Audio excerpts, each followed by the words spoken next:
Let's talk about self-esteem. What is self-esteem? It is giving respect and admiration to yourself. It is not just liking yourself, but generally affording yourself love, value, dignity, and respect too. Now, self-esteem isn't dependent entirely on one thing or set of thoughts.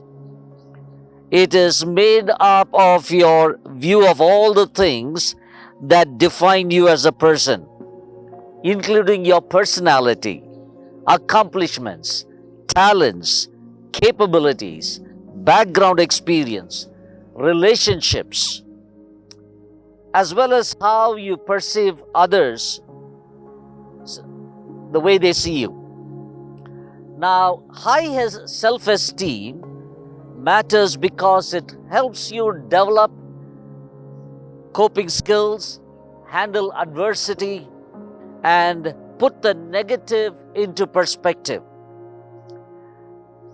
Now, very briefly, I would like to share with you about this young man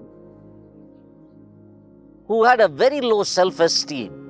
His name is Jabez.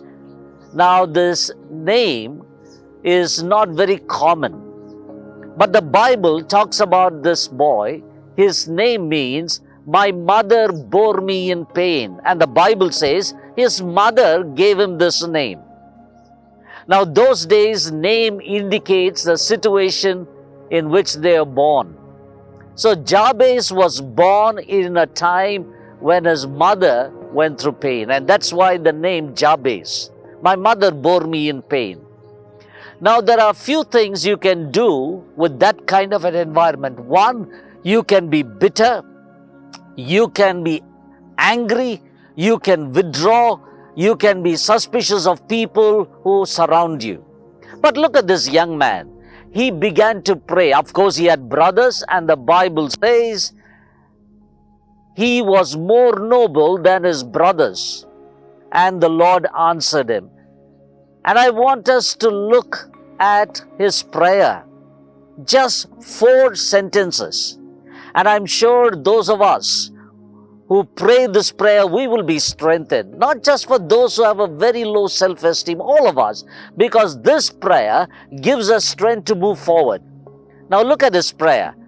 Number 1, he says, "Bless me, O Lord, indeed." Because Jabez knew no one else can bless him. No one else can lift him up from that pain. No one else can pull him out from that situation. Only the Lord. And so he directed his prayer to the Lord who created him, the Lord who is powerful, the Lord who is mighty, and the Lord who is able to bring him out from that situation. Number 2, in his prayer he said, "Bless me, O Lord, and enlarge my territory." Oh, I love that prayer. Enlarge my territory. He didn't tell the Lord, "Lord, anyway I'm born in this world, I am not blessed like others. Leave me alone. I will somehow end my day. I will exist. I will just survive." No, no, no. Jabez looked at the Lord and said, "Lord, enlarge my territory. Enlarge my area of influence." You know what, friend? You must have that determination to do something with your life and not give up. Because God has got a purpose in your life. He values you. And you can turn to Him. Even now as you're listening, turn to Him and say, "Lord, enlarge my territory, my area of influence." Not just that I will be pleased with the present situation. I want to move on. The third prayer, he said, "Bless me, O Lord, enlarge my territory, let your hand be upon me." What is he saying? He is saying, "Lord, let your hand of comfort be upon me. Let your hand of correction be upon me. Lord, let your hand that guides me be upon me." Because Jabez knows in his heart, he cannot do anything worthwhile without the Lord's guidance. Isn't that wonderful? My friend, even as you're listening, may I say this? Depend on the Lord. He will guide you in the paths that you have never treaded upon. Trust Him and make this prayer your prayer. Make it your personal prayer. Lord, do not take your hand away from me. The fourth thing he says in this prayer, bless me, O Lord, enlarge my territory, let your hand be upon me and keep me from evil. What is he saying? Because Jabez knew there is a danger that is ahead of him. There is a possibility of him facing the evil or he participating with evil. And so he said, Lord, keep me away from evil. That is a wonderful prayer. And I believe that's the prayer that you and I need to make. Not just for a season, but every day when we rise up, let this prayer be a personal prayer. Bless me, O Lord, indeed. Lord, I want to just do what you want me to do. I want to be blessed by you. I want you, Lord, to enlarge my territory, my area of influence, that I will be a blessing to others. I will be productive. I will be useful. Lord, let your hand be upon me.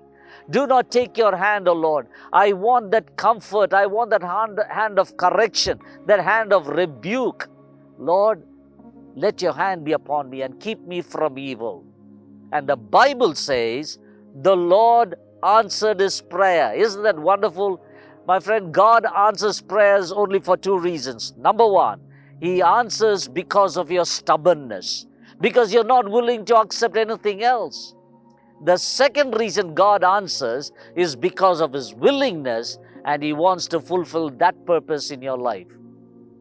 And my prayer is that you will rise up and not settle down in that place of pain, in your situation, complaining about people around you, your parents, your family background, and say, I am worthless, I am useless, and I don't want to do anything. No, God has got a purpose. Rise up and be useful to the Lord. May God bless you abundantly and be an instrument in His hands.